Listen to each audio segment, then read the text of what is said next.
ఖురాన్ గురించి కానివ్వండి, బైబిల్ గురించి కానివ్వండి, భగవద్గీత వేదాల గురించి కానివ్వండి, నేను సమాంతర విషయాలు బోధించుకుంటూ దాదాపుగా 10 సంవత్సరాల వరకు సర్వీస్ ఇచ్చున్నాను, అందరూ ఒక ప్లాట్ఫామ్ దిగి రావాలని చెప్పేసి. నాకు అనిపించిన ఏంటంటే వీటికి నేను స్పందించగలుగుతాను కదా, నాకు సమాధానం చెప్పగలుగుతాను కదా అన్న ఆలోచన నేను ఫోన్ చేశాను. మీరు దాన్ని యాక్సెప్ట్ చేశారు. అలా కాదండి, మీరు ఆలింనే పిలుస్తున్నాను, ఆలిం మాత్రమే రావాలి అంటే సరే డ్రాప్ అయిపోయేదేమో. కాబట్టి మీరు యాక్సెప్ట్ చేశారు కాబట్టి ఈరోజు ఇక్కడ కూర్చున్నాను నేను. సో ఏ జమాత్ని మీరు రిప్రజెంట్ చేయట్లేదు? నేను యాక్చువల్గా ఇప్పుడు వచ్చింది ఎలా వచ్చానంటే జస్ట్ ఖురాన్ బిలీవర్గా వచ్చానే తప్ప ఒక జమాత్కి రిప్రజెంట్గా రాలేదు. దావా పండితులు కూడా కాదు అంటే నేను ఏ దావా సెంటర్ లేదు, ఏ దావా సెంటర్కి రిప్రజెంట్ చేయడానికి రాలేదు, ఏ జమాత్కి రిప్రజెంట్ చేయడానికి రాలేదు, ఒక ముస్లిం సమాజం తరపు నుంచి అంతకన్నా రాలేదు. ఓకే, మీరు ప్రశ్న ముస్లింలను ప్రశ్నించినట్టుగా నాకు అనిపిస్తే నేను వచ్చేవాడిని కాదు. నేను డైరెక్ట్గా ఖురాన్ గ్రంథాన్ని ప్రశ్నించారు. ఖురాన్ వల్లనే ఇలా జరిగింది, ఖురాన్ వల్లనే ఈ ఉన్మాదం వచ్చింది అని ఖురాన్ మీద వేలెత్తి చూపారు. కాబట్టి మీరు ఖురానే కాదు, మీరు భగవద్గీతను ప్రశ్నించినా, బైబిల్ని ప్రశ్నించినా కానీ నేను నిలబడతాను. ఎందుకంటే అన్ని గ్రంథాలను విశ్వసించే వ్యక్తిని. ఖురాన్ తరపు నుంచి వచ్చాను, నేను ఖురాన్ బిలీవర్గా నేను వచ్చాను. రైట్. నేను అడిగిపోయే ప్రశ్నలకి బ్రదర్ షఫీ గారు సూటిగా సమాధానం చెప్తారు. రైట్. ఎస్. ఆ తర్వాత వీడియో గతంలో నేను ఫేస్ చేసిందే మళ్ళీ మీతో అడగదలుచుకున్న కొన్ని ప్రశ్నలు అయిపోయాక సూటిగా ఇంటర్వ్యూలోకి వెళ్దాం. వీడియోని ఎట్టి పరిస్థితిలో నేను డిలీట్ చేయను, నేను అడగను. ఎందుకంటే ఎట్టి పరిస్థితుల్లో ట్రిమ్ చేయను, అవసరం కూడా లేదు. మీరు ట్రిమ్ చేయాల్సిన ఎట్టి పరిస్థితుల్లోనూ మీకు నచ్చినట్టుగా అయితే వీడియోని నేను చేయను. చూడండి, యాక్చువల్గా నేను ఇక్కడికి వచ్చిందో ఇంటర్వ్యూ ఫేర్గా చేద్దామని చెప్పేసి, నాకు తెలిసిందని చెప్తాను, తెలియదని చెప్తాను. మీరు దాన్ని డిలీట్ చేయాల్సిన అవసరం లేదు, ట్రిమ్ చేయాల్సిన అవసరం లేదు. ట్రిమ్ చేయని, డిలీట్ చేయని నేను అడగను కూడా. ఫస్ట్ ఆఫ్ ఆల్, భారతదేశం పౌరుడిగా మీరు ఏ గ్రంథాన్ని విశ్వసిస్తారు? భారతదేశ పౌరుడిగా నేను రాజ్యాంగాన్ని విశ్వసిస్తాను. ఖురాన్ని విశ్వసిస్తారా? ఒక ఆధ్యాత్మిక వ్యక్తిగా నేను ఖురాన్ విశ్వసిస్తాను. భారతదేశ పౌరుడిగా ఏ మత గ్రంథాన్ని మీరు విశ్వసిస్తారు? నేను అన్ని గ్రంథాలను విశ్వసిస్తాను సార్. అంటే గ్రంథంలో ఉన్నటువంటి ఏ గ్రంథాన్ని స్పెసిఫిక్ గా విశ్వసిస్తారు? అన్ని సేమ్ అని సమాన భావంతో ఏకీభవిస్తారా? చూడండి, ఉదాహరణకి ఇప్పుడు నేను ఒక ముస్లింగా లేదు సార్, అన్ని గ్రంథాలను ఖచ్చితంగా ఒకే కోణంలో గౌరవిస్తారా? ఒకే స్థాయిలో గౌరవిస్తారా? గౌరవిస్తాను. ఖురాన్ని గౌరవిస్తాను, బైబుల్ని గౌరవిస్తాను, భగవద్గీతని ఎందుకు గౌరవిస్తాను అది కూడా చెప్తాను. రైట్. తర్వాత చెప్పండి. అన్నిటిని గౌరవించినప్పుడు నేను బలవంతం పెట్టను, జస్ట్ నేను టెస్ట్ చేయాలని కోరుకుంటున్నాను అంతే. ఫస్ట్, ఖురాన్ని కనుక గౌరవిస్తున్నప్పుడు మీరు చాలాసార్లు నమ్మేటువంటి దేవుడు అల్లా అని అంటారు. సో మీరు అల్లాహు అక్బర్ అని అనొచ్చు. ఆ తర్వాత మీరు ఒకవేళ రామాయణం, భగవద్గీతని కూడా నిజంగానే విశ్వసిస్తే మీరు జై శ్రీరామ్ అని అనాలి. ఆ తర్వాత ప్రైజ్ ద లార్డ్ అని చెప్పాలి. ఓకే. సో ప్లీజ్ ఏం చెప్పమంటున్నారు ఇప్పుడు?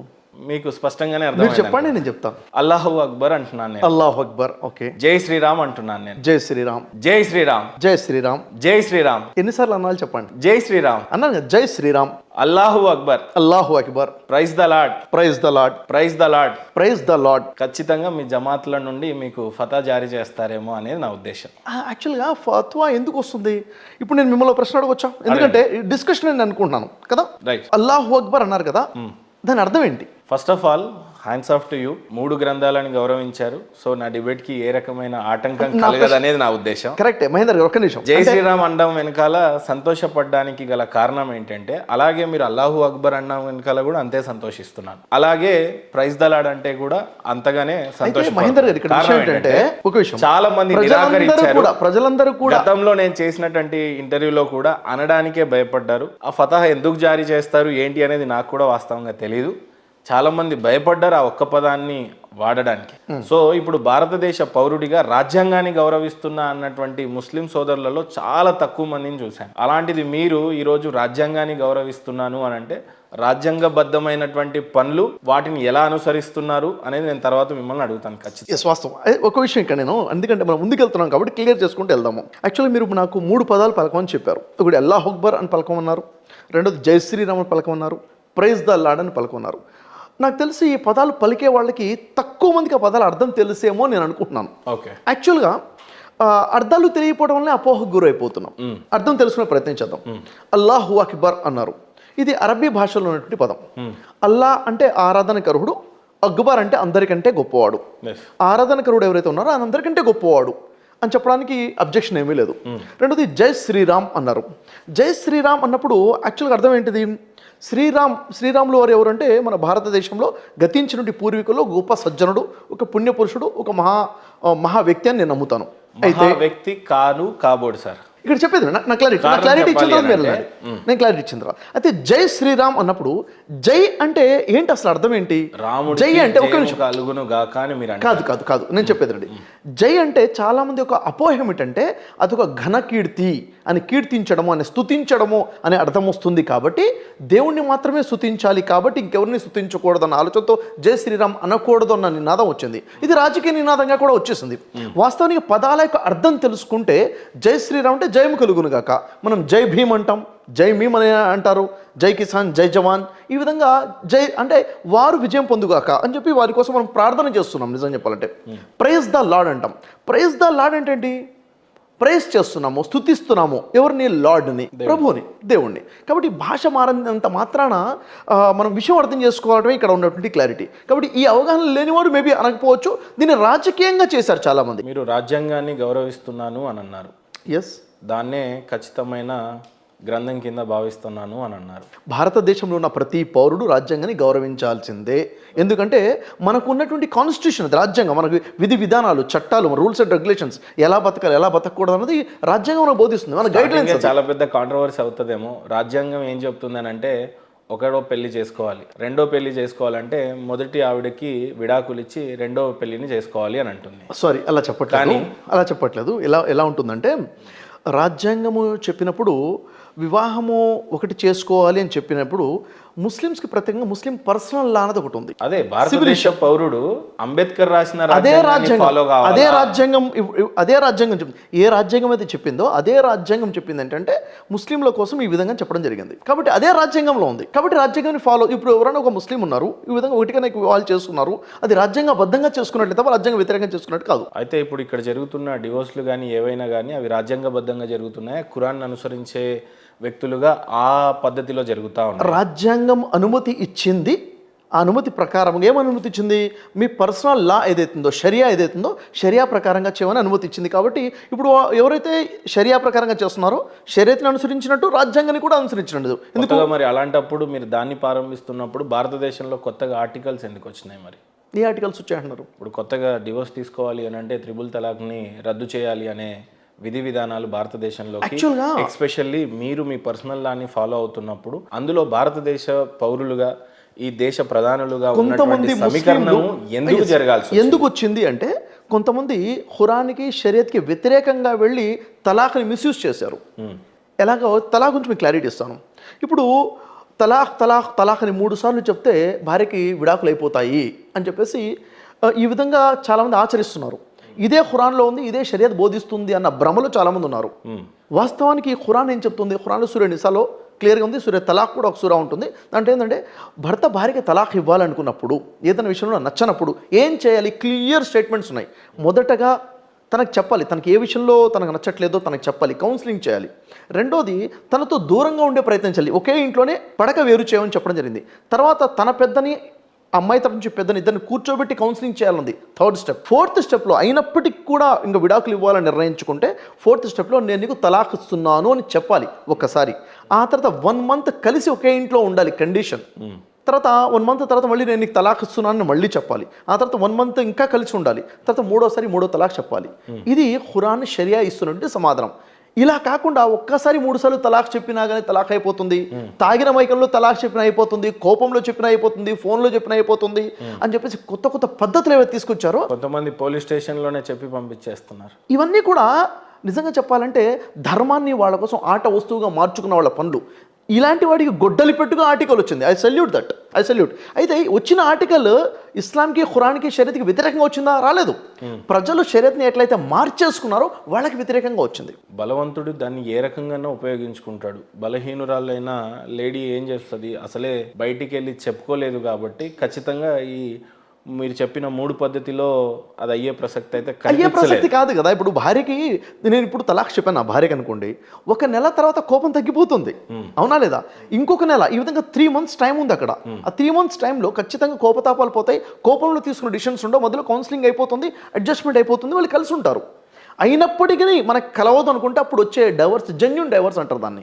అవును కదా. డిబేట్లో ముందు కొనసాగించే ముందు నాకు కొన్ని ప్రశ్నలు ఉన్నాయి మీతో. గతంలో నేను చాలా కన్ఫ్యూజ్ అయ్యాను, చాలా మంది చాలా విధాలుగా చెప్పారు. అగైన్ నేను మీకు అదే క్వశ్చన్స్ అడుగుతాను. స్వర్గానికి ప్రాప్తి పొందాలి అని అంటే వాడు ఎంత మంచివాడైనా ఎంత చెడ్డవాడైనా పర్లేదు, కానీ బట్ ఖురాన్ ప్రకారంగా మొహమ్మద్ ప్రవక్త వారిని నమ్మితేనే స్వర్గం అని ఉందంట. నిజమా అబద్ధమా? చూడండి, తర్వాత సున్నతి చేయించుకోవచ్చా చేయించుకోరాదా?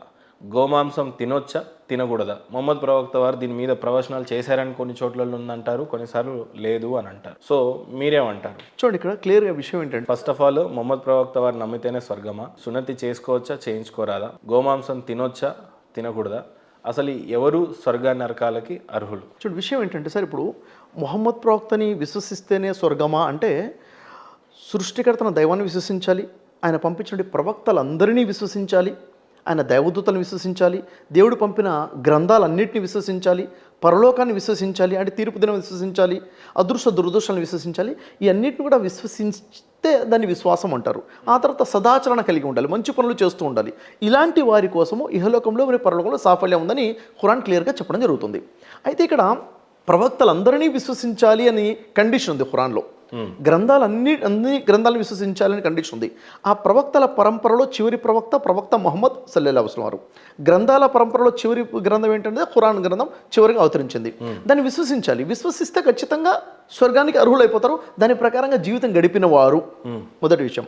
అయితే ఎవరైతే తిరస్కరించడం అంటే, తెలుసుకున్న తర్వాత నాకు అర్థమైంది ఇతను చివరి ప్రవక్తనే, ఇది చివరి గ్రంథం అని తెలుసుకున్న తర్వాత తిరస్కరిస్తే, అది దేవుణ్ణి తిరస్కరించినా, ప్రవక్తని తిరస్కరించినా, ఏ ప్రవక్తను తిరస్కరించినా, లేక గ్రంథాన్ని తిరస్కరించినా, ఏ గ్రంథాన్ని తిరస్కరించినా కానీ తిరస్కారుల కోసము స్వర్గం లేదు అని చెప్పేసి ఖురాన్ క్లియర్గా స్టేట్మెంట్ ఇస్తుంది, ఎవరైతే తిరస్కరించారో.